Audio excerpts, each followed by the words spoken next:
Another draft physics video production. Yeah, starting now.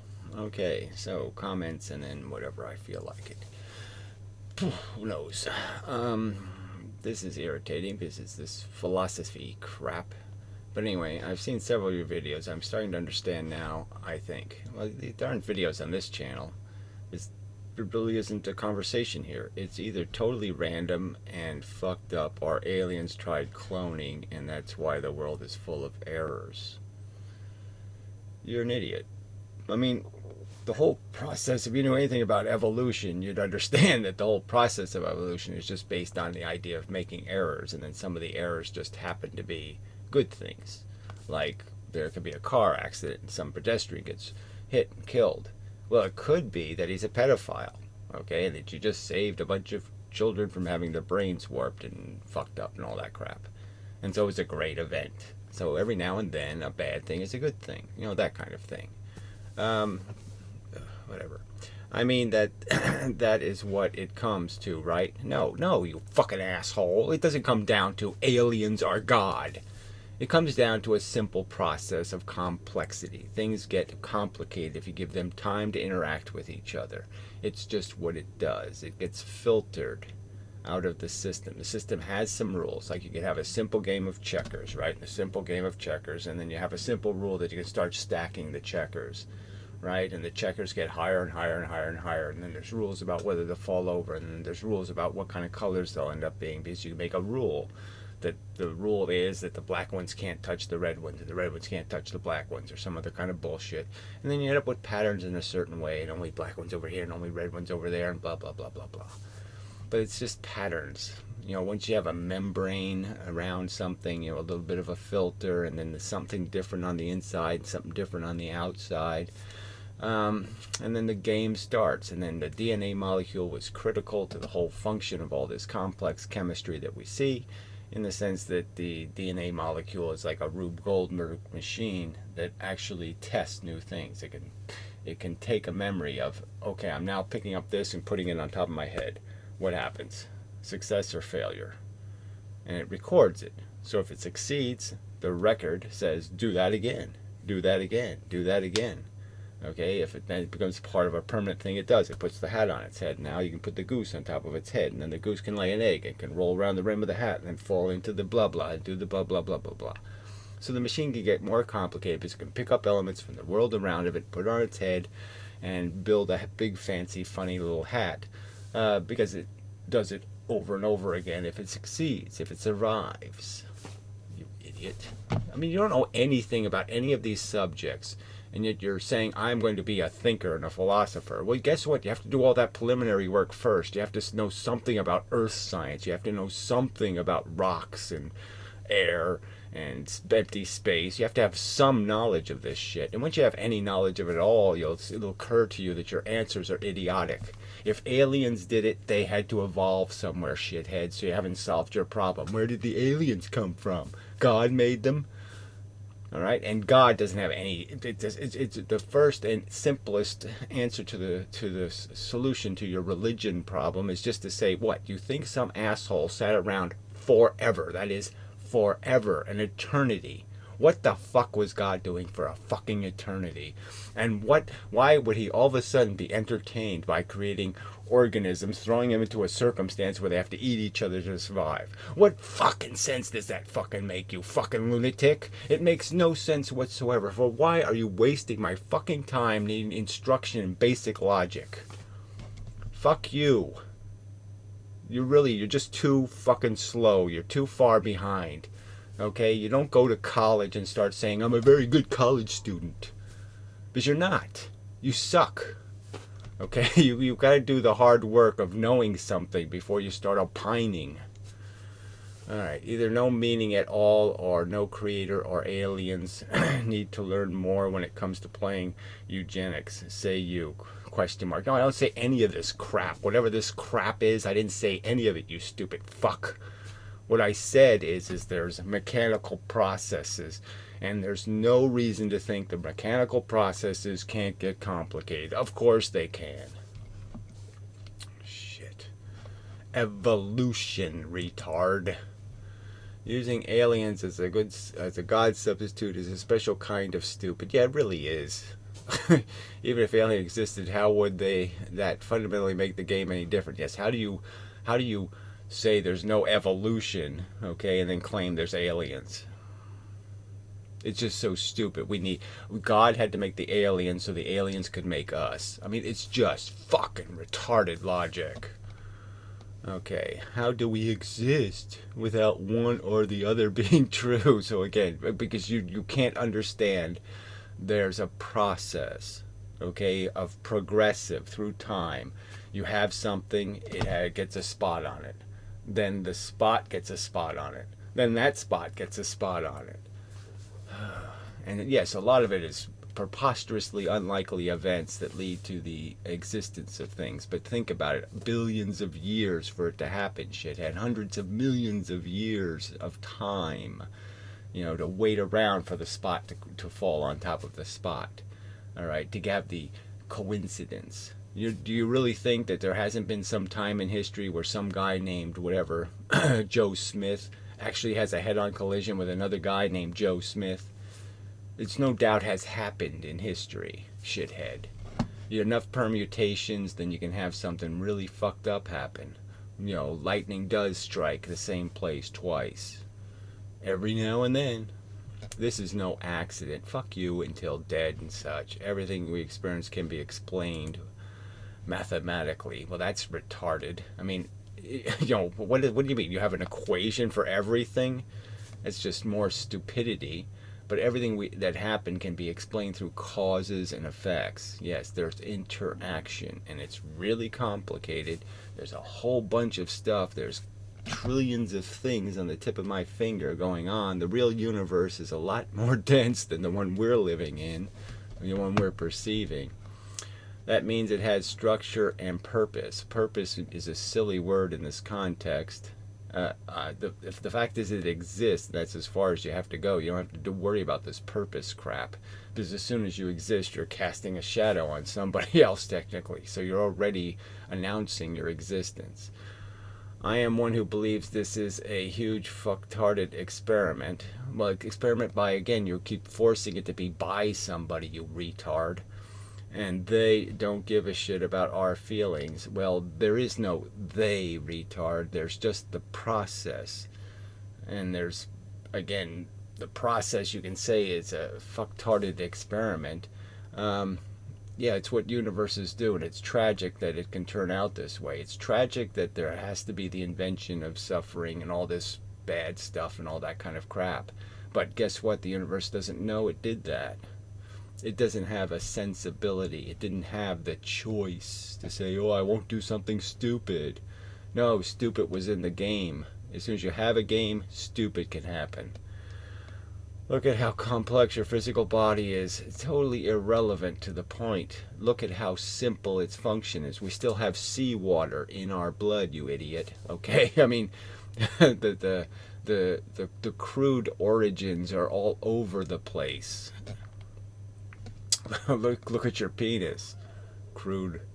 Whatever the hell is doing it. So again, this stupid who's doing it thing, it's just such an idiotic response to the problem to sit there and say, I have to blame something. I have to blame someone. Well, forget it, asshole. There's no one to blame. I have a request. Get better at doing it. Fuck you in the ass. Just fuck you, stupid fuck. Quit wasting my fucking time. Provide evidence of something or shut the fuck up. Shit. I might as well delete his other fucking idiotic remarks. He's a fucking idiot. Fucking waster of time. This is a physics conversation, okay? It isn't a fucking conversation about your magical notions that it has to be made by some fucking fairy godmother or something. Fuck off with this shit.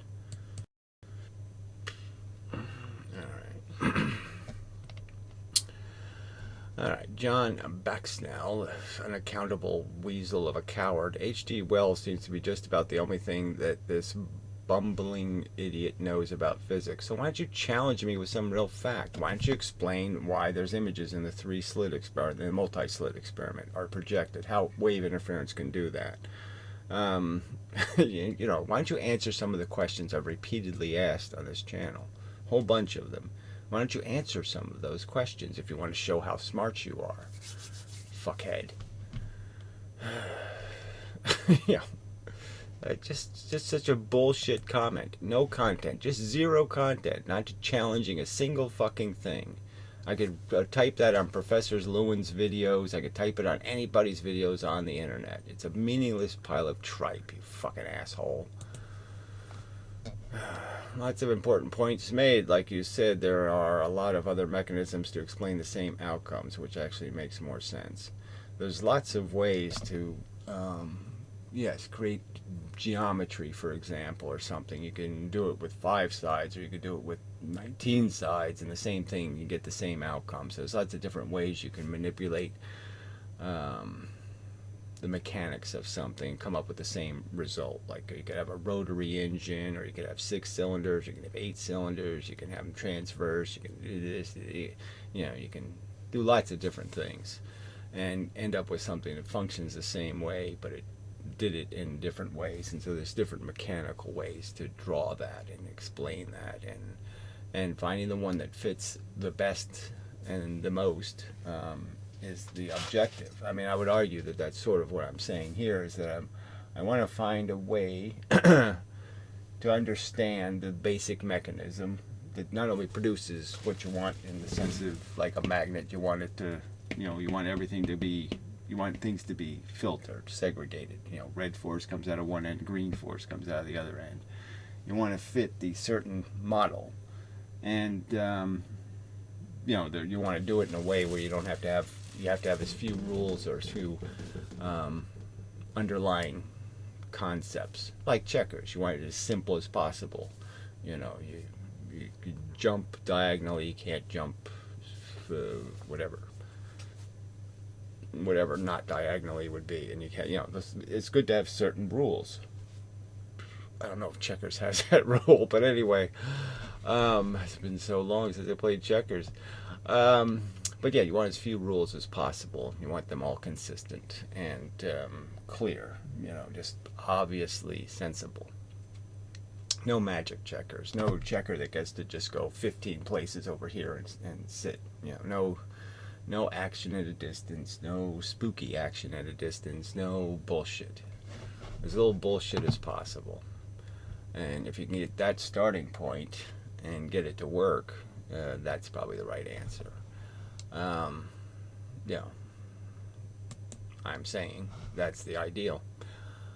So we could read some, David D. Hilster did one of his, they're just junk videos now, you know, some overview of what, somehow how people, what's the problem, you know, why is there, this bad science glorified?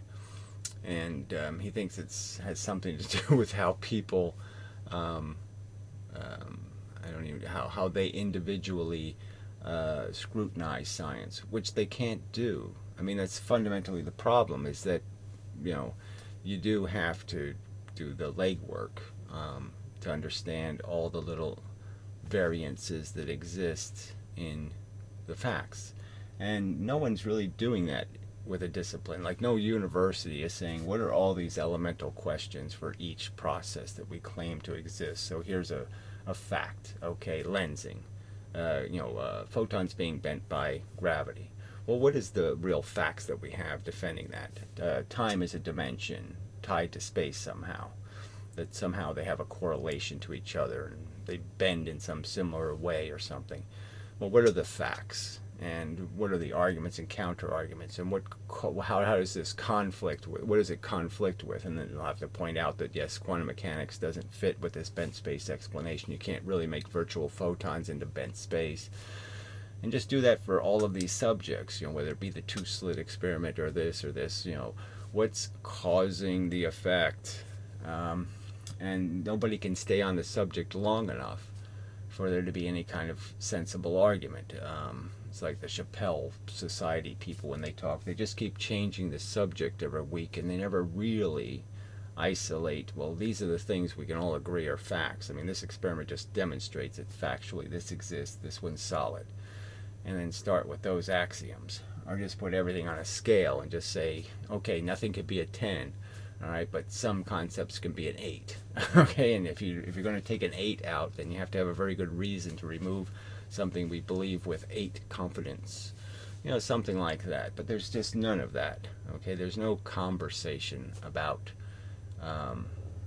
any of this elemental stuff, the foundational assumptions and axioms of science, and so they're all over the place, and that's why they're allowed to go all over the place and create all kinds of bullshit. Just how weak is the evidence for entanglement? Again, it's just, all this stuff that they talk about as if it's real, and they really haven't pointed out that there's still lots of problems in the sense that it is not compatible, like dark matter. 80% of the universe is made of dark energy and dark matter. I mean, stuff that we can't detect. It just seems like that sounds like Invisible Man kind of stuff. You have it doing all of this stuff in the universe, and yet this is stuff you haven't nailed down to be something that actually exists. And you just don't have any explanation. Well, if it's 80% of the universe, then it must be right around us right now. So what role is it playing? Where's the evidence of its existence? And it doesn't exist. There's no evidence of its existence in our world. So that doesn't make any sense. Well, anyway. So what's really wrong with science is just that it's not doing the scientific thing where there isn't a bunch of scientists in different places in the world kind of competing with each other and willing to, keep everybody grounded, keep everybody from making statements that they can't back up and that they can't demonstrate. And I guess they also still had a lot of different worldviews. They weren't all indoctrinated into some sort of bullshit, that they all weren't educated in the same crap. So Ampere didn't agree with Faraday, and these people, they all had disagreements. And so they all had to stay on their toes, where nobody has to stay on their toes anymore, but, especially the ivory tower types can say almost anything.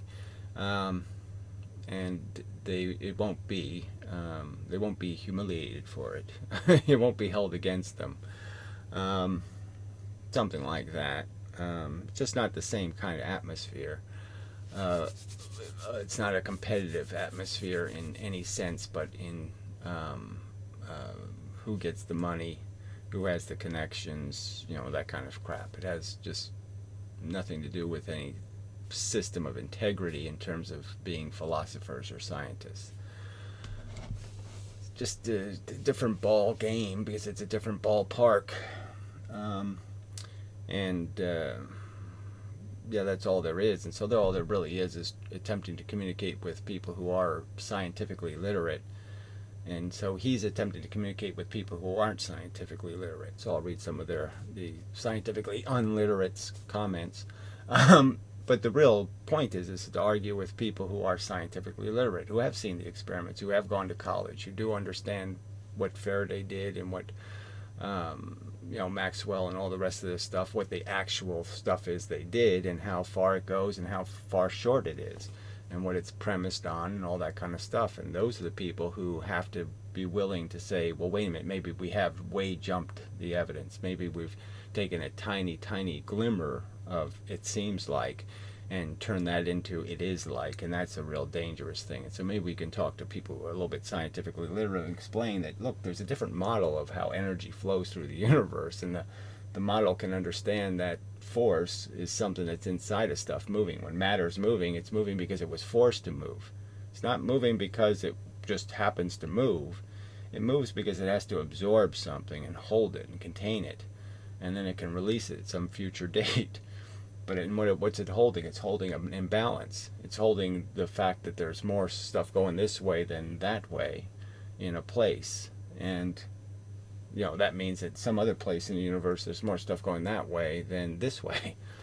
And that you can understand that as being the reason why there's conservation. It's because, yes, the balance is in the universe itself. And we can see the little bits of imbalance in the flow of that force. We can see where it gets trapped and then released. Anyway, okay, I guess it's right there, really. But that's the objective, is to get the scientifically literate to be more responsible. and less dogmatic, less religious, frankly. We need more people to be as open-minded as you. So again, this open-minded crap has nothing to do with it, because the dissidents have so open a mind their brains fall out. That's just kind of obvious, and they just don't care about experiments or facts or any of that stuff, and that's really bad. And they all seem to have an agenda, like the electric universe, where they're just trying to make a new religion. It's this attitude that keeps me coming back to your channel. Thank you. Thank you for what? Just almost zero content, really.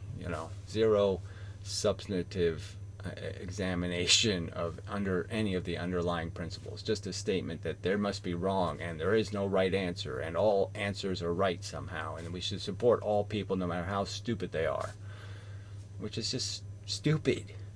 The whole point is to filter the information and to understand that if the guy has a creationist and he has an agenda, which is to prove God exists, that maybe his science is going to be a bit corrupted by that, and that maybe that's a waste of time. Well said, Dave. Well said. Oh, sorry. It really wasn't. Again, it's just this wishy-washy crap. I support everybody, except I don't think they're right. Well, why opine then? Why opine on who's right and wrong, and then say it's not about being right and wrong? Yeah, it is. It's about finding the right answer, not about finding any alternative answer. Okay, making more religions doesn't solve the problem of religions. Oh, we need to make a better religion. No, you need to get rid of religion, and you need to start doing something scientific, and that is, you need to really put a defensive case in where you show all the evidence, not just the evidence supporting your claims. And you're as guilty of that as anyone. Thanks much. It took forever to get this one out, but I think it ended up pretty good. It's pretty good mush. Just mush. Again, the masses aren't going to decide what's good science. I mean, that's just, again, stupid. If you're thinking we should have some democracy and the morons should decide whether a scientist has the right answer or not, well, that's really stupid. So the only people that should have a meaningful voice are people who actually understand something of the subject and can argue the subject with some sort of competence. And that's what needs to take place. The thing that's missing is the confrontation. The thing that's missing is the very thing that evolution used to make tigers. You're not going to make tigers. You're not going to make the perfect crocodile, Tyrannosaurus. You're not going to do any of that, all right, until you have the competition. And what's completely absent is any will for anybody to disagree with anybody else, or to have any hurt feelings, or to have anything called a fight or an argument. No one's willing to do it. They're all pussies, and it's that simple. Because that would solve the problem. Because through that competition, it would be seen who has the better argument. I will most definitely agree. I hope others will take it to heart, because it is the mark of a fool to answer a matter before hearing it fully. Whatever that means. Yeah. Clearly, you need to have the trial. And where's the trial taking place? It seems to me that everybody's just talking their shit and is unwilling to be humiliated by somebody else's shit. Anyway, did Einstein snub hollow earth thesis, or was science built up over millions of years from scientific method and hollow earth was snubbed in the Middle Ages under scrutiny? I mean, again, this whole idea that it has nothing to do with Einstein, it has something to do with Newton. A hollow earth won't produce enough gravity, so it doesn't work. It can't possibly be hollow, because obviously the surface of the earth has a ton of gravity, and it just can't mathematically work as a hollow earth. So you're done already. Gravity is a solid theory. The inverse square law is solid. The fact that the elemental bits of the mass are in the electrons and protons is solid. And if you can't understand that, if you have to have that taught to you, all the experiments that prove or demonstrate that, then you're an idiot. You're an idiot. People retract their claim, release their minds. So it's bad enough that he plays with this stupid growing earth crap, but then he gives some credibility to some notion of a hollow earth. I mean, it's just so fucking stupid. Perfectly stated, Dave. Yes, we need to defend all kinds of wacky new religions. Great video. Just recently I've been looking into the electric universe theory. See? So he's ending up hyping the very crap he thinks is garbage, which is just so fucking ironic. It sounded crazy at first. It's still crazy. I don't even know what first there is. I don't even know what you think it says besides the fact that it's claiming that there's giant electric bolts of electricity shooting between the moon and the earth and the sun, and yet we don't see any of it. We don't see zero evidence of any of this crap. It's just fucking stupid. But the more I see, the more it seems to explain the things that we see in the universe. Yeah, all the time we see planets fly out of their orbit, go fly by another planet, and then go back to their orbit again. Yeah, we see that all the time. Plasma. Yeah, again, this plasma science. Plasma, a tiny part of what exists in the actual universe by mass. It's tiny, tiny, tiny, tiny. Seems to be ignored completely in the mainstream. Yes, but it can't really do anything, jackass. It's such a tiny, tiny, tiny, tiny amount of density, okay, between objects. Yes, if you add up all the gas in the universe, it's a lot of gas, but it's spread over such a huge amount of space that it's so fucking thin. I mean, these idiots, it's just so stupid. I mean, what do they think a vacuum is? Yes, a vacuum can still have a few molecules in it, but it's a tiny amount. And it's certainly not a conductor, you lunatics. It may be wrong altogether. Yes, that's right, but I always like to explore new ideas and theories. So what the hell? Even though it makes no sense and it's founded by a bunch of religious kooks, I'll go for it. More people each day are walking away from big science. Well, where's your evidence of that? The mainstream big science is not happy about it. Again, how? Well, who's threatening them? Where? Where's the big threat? I mean, you people are ludicrous. I mean, the electric universe is one of the most popular dissident things, and the whole theory is nonsense. How do you think conventional physics is afraid of the electric universe? I mean, come on. It's laughably stupid, and it's so tainted by the religion origin. I mean, the creationism. These are creation science. This is bullshit. I mean, this is laughably badly sourced. However, they have done to themselves with their arrogance, elitism, and so again, he thinks they're on the run. Conventional physics is on the run. The dissidents are coming. No evidence of that whatsoever. You're a complete failure. Jeez, see the growth of flat earthers. Again, you think conventional physics is afraid of flat earthers in any other sense that it just proves we're living in idiocracy? That fucking there's no decency, no integrity, no honor. They lose on every score. A flat earther loses on every standard by which you could judge the integrity or decency of a human being. They're not only ignorant and stupid, what they're saying is so fucking, it's evil lies, and you see them say it over and over again. Even when they've been debunked, they'll keep saying it. So it's just proof that it's belligerently stupid, that it clearly is just religiously founded. It's founded on a dogma. They will not accept any world that does not, please their creationist view. And that's all it's there for, is to satisfy people who are belligerently dumb. I mean, they're just working as hard as they can to be an asshole. You think conventional physics is afraid of that? You're really, really fucking idiotic.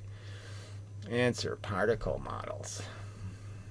No, a right answer is go find the thing that the evidence really indicates. And particle models made of infinities and particle models made of photons made of 14 trillion little particles are idiotic. Particle theories made out of something going the speed of light squared are pointlessly flawed. They should be retracted and worked on because it's just too stupid. On judging other people's theories, it sounds a bit like flat earthing or unicorning. Some theories aren't able to survive critical thinking. Some theories are obviously undercooked. You could say it best. Because, yes, you can find inconsistencies and they don't match what is the hard evidence already existing. So they need to be worked on. They shouldn't even be presented in a form that's too rotten. Free market, free speech. Thank you, sir. Oh, yes, like that solves any problem. Free to invent more religions. Great. Nothingness defined. The winning lotto number will be nothing equals I got nothing. Do not know. Oh, that's really dumb. Boy, I wish I could delete that. Terrific show. The show somewhere? I didn't see that. Dancing girls, anything? Anyway, they trusted big science. Do you still trust in Galileo's principle of relativity? The fact that there's relative motion is just the fact. The fact that you could be going the same direction as somebody else, okay, and toss a tennis ball back and forth. Yeah, sure. I don't, and I don't have to look at any physicist's work. So again, I don't have to look at the evidence. Who trusts the Galilei since the last 400 years? Galilei didn't know about clocks influenced by movement. Didn't know about an absolute speed limit to the interactions in empty space also. And what's the speed limit made out of? Again, if you don't understand why there's a speed limit, you can't really understand what it means for there to be a limit. And the limit just has to do with the force is what we're made out of. We're made out of that shit. And it can't go any faster than it's going. It's not worth to store this short truth in any book, which no one would read because lack of time, and not only because it took me 4 comment lines only. I don't even know what that means. Speeds got a time in their unit and length don't. Speeds will be measured arithmetically. But anyway, at both ends of the relative motion, and the reason is the relative motion. So again, there's no recognition that the real question is the difference between observation or perception of an event. I mean, the fact is that the events have nothing to do with how long it takes to know about the events. I mean, in the past events, you didn't know about them until a boat sailed across the ocean, and then you found out about the event. So yeah, somebody living next door could tell you something, you know it pretty quick, but somebody in England couldn't tell you anything, but you wouldn't know it for 2 months. So what? Does that mean that the events didn't happen at the same time, or the time of the reality is different, and because it takes, 2 months for me to find out about it? No, it has nothing to do with it. Alright. Ether problem. In my model, you can fill empty space with whatever you want as long as the substance is a real superfluid, whatever the fuck that means. But don't forget, it also superfluids have to be made of particles or wavelets. Whatever the fuck a wavelet would be made of. Oh, fuck. That picture shown of the Earth's gravity is a topographical map of the force of gravity on an object. It is a type of data graph. I don't remember seeing that, but indeed an object does not to Earth in a linear way. Yes, it is. Yeah, it does go not to Earth in a linear way. It is exponential growing velocity. It's just more nonsense. Oh God, people are just so fucking stupid. What, you're going to say a light bulb is exponential? No. There's a certain amount of energy coming out of it, right? Jesus God, these people are so fucking stupid. Everyone on all sides should heed your advice. There's just too much stuff out there that are inferences and educated guesses masquerading as discovered facts. Yes, too many conclusions drawn on too weak evidence. Yes, big problem. They are not. Thinking like you advise will always be the way forward. Again, thinking that any pile of crap deserves an investment of your time will not get you anywhere, because you'll just waste so much time on all the stupid ideas. All religion is doomed to failure. There's no point in wasting any time on any new religion. Oh, I have a new religion. Blah, blah, blah, blah, blah. Aliens did this and blah, blah, blah, blah. Why waste your time with that? Science has really lost sight of this 100 or more years ago, and consequently spends all its time in the weeds, not on the trail. It's all made out of bullshit and hype. So you could go back to the Young experiment in 1801. Should have been totally unremarkable to everybody. Everybody should have said, well, Newton already did that. It's totally uninteresting. We already know that. It's an uninteresting phenomenon. We already know that light bends when it goes through apertures. You know, you haven't explained anything. Let's see. Quantize the possible values, a quantity of states of a system, quality of the state of a system, so that certain variables can assume only certain discrete magnitudes. So this word magnitudes is just hilarious.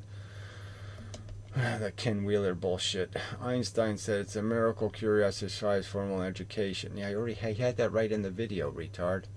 He was referring to how torturous the teaching methods are on students. No, I think it was referring to how draconian the teaching style is, how it's all rote, how it's all dogma, and you're obliged to walk the same steps that they walk. How many people pursue education after schooling? Almost none. It's a bizarre statement. So, especially in a dissonant community where obviously these are people who have pursued this their whole life. You idiot. They're wrong, but they've been looking for answers. Ether doesn't have a problem with transverse waves, David. Yeah, it does, in the sense that making waves that are going wobbling in two directions. Is you're going to have to explain how it can wobble in two directions without creating any effect that anything else can detect. So, because those are motions in all directions. Once you transverse a wave, then it's moving in all directions. Let's see. As you brought up the subject of modern thinking and relying on experts, who cares? I yelled at 400 when Neil deGrasse informed us that Einstein's religion will never be discredited because it works.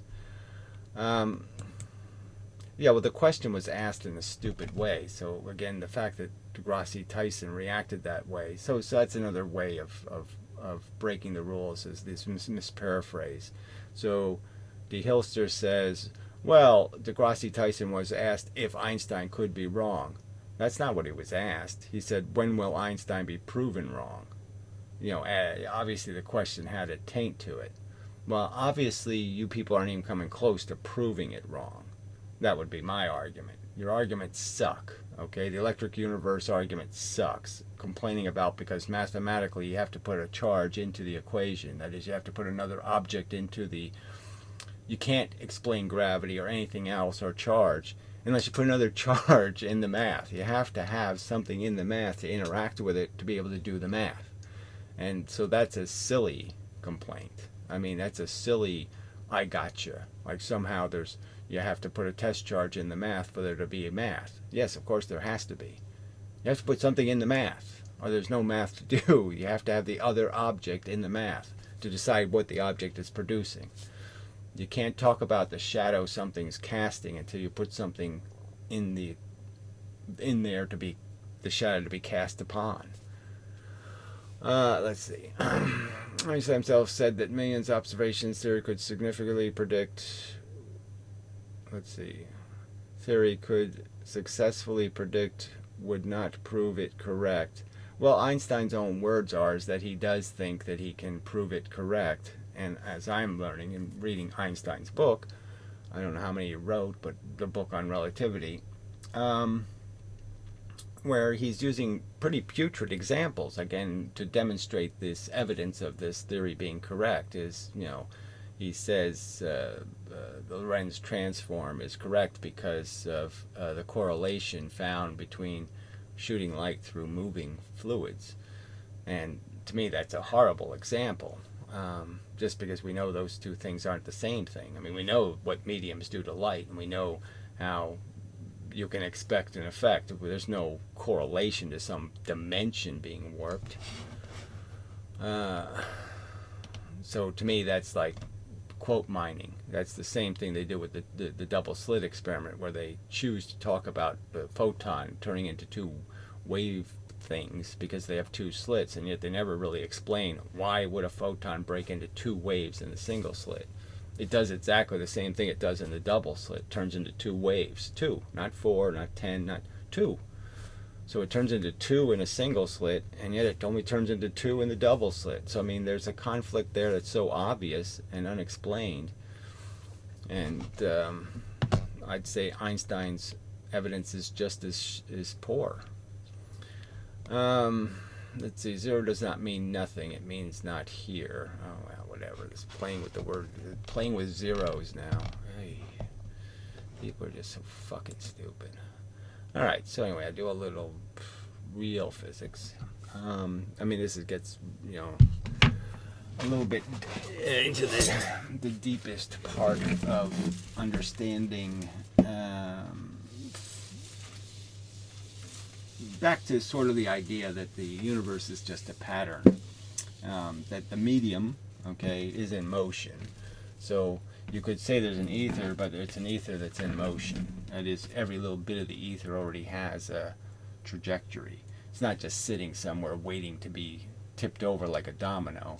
The dominoes are actually all moving, and that's the part that makes it interesting and complex. All right, so the idea is to understand that force is this ether, whatever you want to call it, the stuff in the universe is all this force. And the idea is these electrons and protons are basically absorbing the force. That is, the force hits them, it becomes part of who they are, and they give back something because they have to maintain their size and equilibrium. They can't just eat new force, they have to exchange force. So if they take something in, they have to give something back.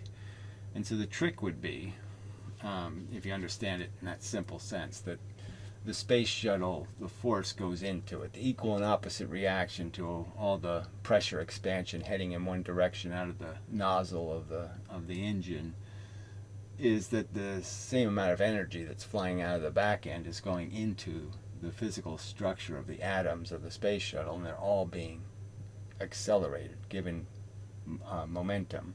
And the momentum's real. And it isn't until you take the momentum back out, that is, you put a brick wall in the way, and that you get the energy back out. The imbalance. So you've imbalanced two parts of the world. You've shoved an imbalance of the giant flame in one direction, and the other imbalance, the equal imbalance, is in the other direction in the space shuttle. And both of them have a capacity. The flame has created heat, and all that heat will go into the atmosphere and create clouds and create all kinds of motion that's going to keep on moving and moving and moving. And the space shuttle is doing the same thing and tearing through the atmosphere and getting into space and doing all that crap. It's motion, and the motion doesn't go away. You have to take it away. There has to be a new exchange. Something has to come in this way in exchange for this, and throw this back out into the free world as a force for this to stop moving. Alright, so in its simplest form, the idea is that the electron has in it motion in the 3 dimensions. Okay. Alright. Drawing that kind of small, unfortunately. But anyway, and so then you're going to come in with a force. And so, as I've explained, you could argue that this and this are going the same way. So there's no way you can exchange that. You can't, you can't catch up to it. You can't have an interaction with a thing going away from you at the same speed. So all you're left with is the 2 perpendicular dimensions and the dimension coming against you. And so what's your likelihood of hitting something? Well, the one coming at you, there's obviously more of it, okay, because it's coming in the opposite direction. So in a sense, there's more of it. Okay, just by having it, there's more of it. So you're most likely to hit the thing coming at you. So you could draw the diagram of the electron. That is when a force is coming this way. It's going to change depending on which way you're coming at the thing. Obviously, changes the profile of what you can hit. And then the odds of hitting something that say there was something moving, a little bit towards you, okay, but starting to move away in the sense it's only a portion of its motion is in your direction. Well, you're still more likely to hit something that's still moving towards you, even if it's on an angle. It's towards you, but an angle. Towards you, but at an angle. So it's coming at you this way, from this angle. It still has a huge component this way. So it's still in the category of more likely that you're going to hit that. And that just decreases till you get to this sideways thing, and there's whatever percentage for that. And then as the stuff is going away from you, there's less likelihood of you hitting it. So the stuff that's moving in some angle away from you, okay, at an angle, that's less and less likely to hit that. So these arrows get smaller and smaller, and obviously the smallest one, which is 0, would be the one going exactly the opposite, and then it gets bigger and bigger and bigger and then longer and then longer. So the idea is that no matter how you're looking at an electron as a piece of force coming at it, the electron is always going to have this shape, okay? It's going to have this shape of what you're likely to hit, all right, is going to be in this form.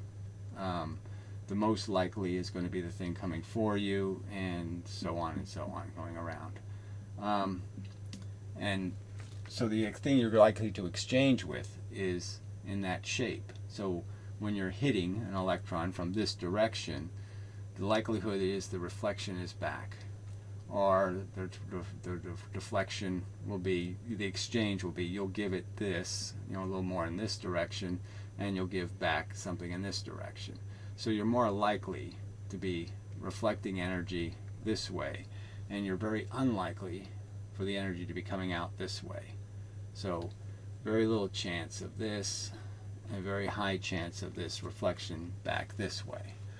Now the interesting part is now once you change the configuration or the number of the arrows, so now what if you have a whole bunch of arrows going this way inside of it? That is, the object is now moving with a pretty good momentum away from you.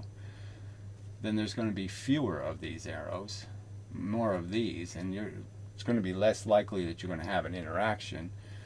And so the percentage of time, or the percentage of your force that will do anything other than go straight through, becomes higher and higher. So the faster I move it, the more likely I am not to hit it and just have the force go straight through. So I have these two opposite reactions. If it's moving away from me, my force is likely to get to this other side uninterrupted.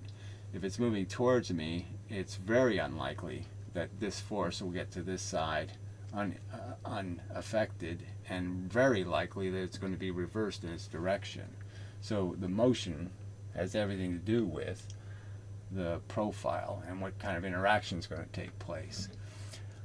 So in contemplating things like magnets and dipoles and charge, and what reflects and what doesn't, the motion of the object, so you have to have multiple objects in a field, which way it's going is going to decide which way the energy flows.